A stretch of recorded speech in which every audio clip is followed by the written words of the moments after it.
Okay, this is my final speech for speech class with my 3 viewers, my cameraman, and myself. Hello. Orion Wilkins was a drug addict. Hooked on painkillers, he began taking to fight the pain of an old high school football injury. In 2008, he used a wrapped block of Velveeta cheese, claiming it was a bomb, to rob several Valley pharmacies of pain pills to feed his addiction. He was convicted of armed robbery and sentenced to 10.5 years in prison. 3 years later, on December 7th, 2011, Wilkins, who was 35, died of a drug overdose inside the Arizona State Prison in Florence. That story was taken from an Arizona Republic, an online newspaper in Arizona. More people are serving time for drug-related offenses than any other criminal offense. It costs America millions each year to keep these offenders behind bars. Jeffrey Myron, a Harvard University professor of economics, recently stated in a Spiegel online interview, "The prohibition of drugs is the worst solution for preventing abuse. Firstly, it brings about a black market that is corrupt and costs human lives. Secondly, it constrains people who wouldn't abuse drugs. Thirdly, prohibiting drugs is expensive." Today I want to talk to you about illegal drug use and the need to have them legalized. First, I will tell you about some statistics in drug-related crime in relationship to other criminal offenses, and how much it costs America to keep these prisoners behind bars. Next, I will discuss how drug prohibitionists are wrong in their thinking that prohibiting the use of these drugs will reduce the harm to the user. Finally, I'll show how the same principle can be applied to the misrepresented fact that drugs are also harmful to others, not just the druggies themselves. First, let's look at some statistics on criminal drug use in our country. According to the journal by Michael Huemer entitled America's Unjust Drug War and drugwarfacts.org, 2.3 million Americans are in prison or jails. The U.S. has the highest incarceration rate of any other country in the world.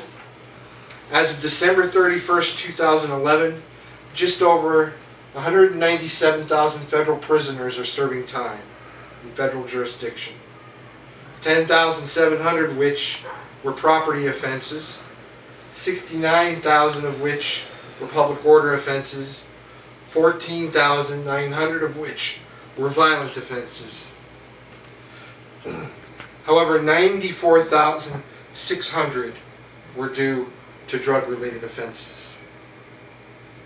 Now, I'll cover a little more stats as the speech progresses, but for now, I want to get into how some people claim that drugs can harm the user. To do this, I'm going to use an argument often used in ethics to determine whether or not an argument is sound. The formula usually goes that if the previous premises were sound, the conclusion must be true. For this speech, I want you to imagine the following argument about the government. Premise number 1, drug use is very harmful to users. Number 2, the government should prohibit people from doing things that harm themselves. Number 3, therefore, the government should prohibit drug use. Now, does this make a sound argument to you? It doesn't to me. You see, in order for an argument to be sound, both the premise number 1 and number 2 and the conclusion must be true. The argument, you see, is not sound because premise number 2, the government should prohibit people from doing things that harm themselves, is extremely implausible. Let me show you what I mean by telling you some examples. Does the government prohibit smoking tobacco, drinking alcohol, eating too much, riding motorcycles, unprotected or promiscuous sex, maintaining relationships with inconsiderate or abusive boyfriends or girlfriends, maxing out credit cards, working dead-end jobs, dropping out of college, being rude to your boss? No, the government shouldn't prohibit any of these things. Is drug use generally more harmful than these things?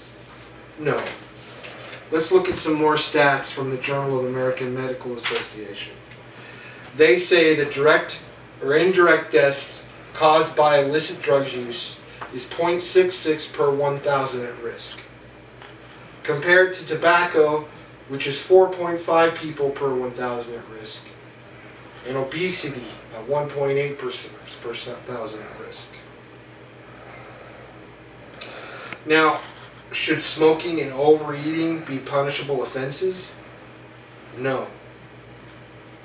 Now, does drug use harm one's quality of life? No more so than other things. Dropping out of high school, working a dead-end job, marrying a jerk, all can cause extreme and lasting detriment to one's well-being. Yet, again, not punishable by prison. So now that we've established the fact that drugs are no more harmful to us than other things, what about the claim that drugs can harm those around us? Now, the Office of National Drug Control Policy states, drug use diminishes the individual's capacity to operate effectively in many of life's spheres. As a student, a parent, a spouse, an employee, even as a co-worker or fellow motorist. It produces a reduced capacity to participate in the life of the community and the promise of America. Now, I will concede the fact on one of these above statements is true. Dangerous driving. By all means, that should be controlled by the state and should not be done under the influence of drugs.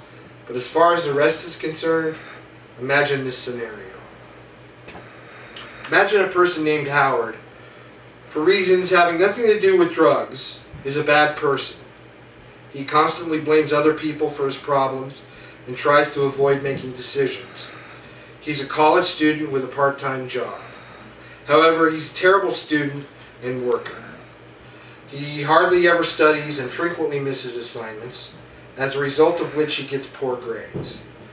As we mentioned earlier, Howard comes to work late and takes no pride in his work at all. Though he does nothing against our current laws, he is an inattentive and an inconsiderate spouse and parent. He would rather lie around the house, watching television and cursing the rest of the world for his problems. In short, Howard does all the bad things to his family, friends, co-workers, and society that the Office of the National Drug Control Policy says may result from drug use. And most of this is voluntary. Should Congress pass laws against what Howard is doing? Should the police then arrest him and his district attorney prosecute him for being a loser? No.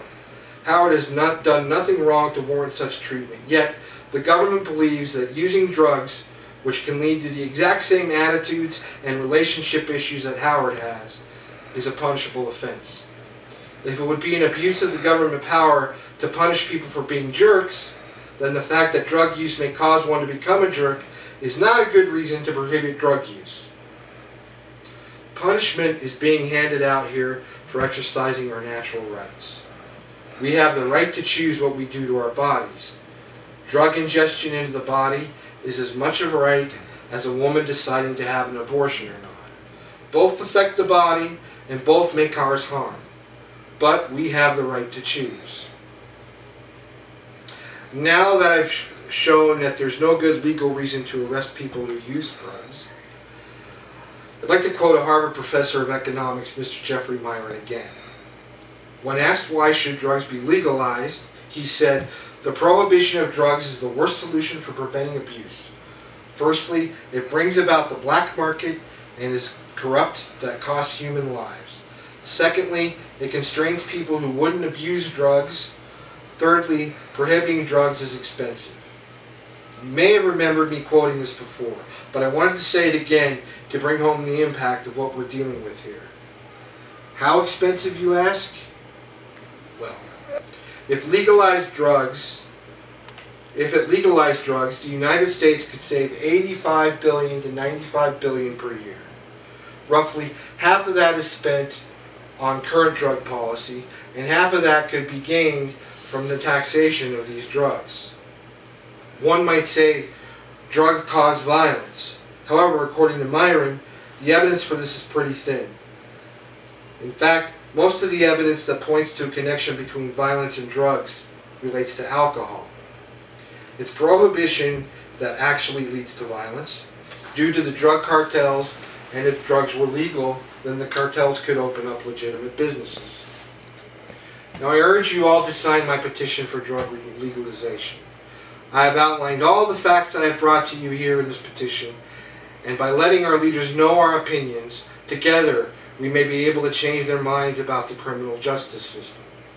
We can make them realize that there are in fact more people in jail for drug use than any other crime. When they realize that drugs use will not in fact harm others as they once perceived, perhaps they'll see the light and realize that legalization could even be the answer to reduce our deficit by taxation, and instead of using the allocated money on drug enforcement, put in some other good use that actually makes sense. Thank you for your time. We're now going to pause the video here so we've got time to upload and then answer some questions.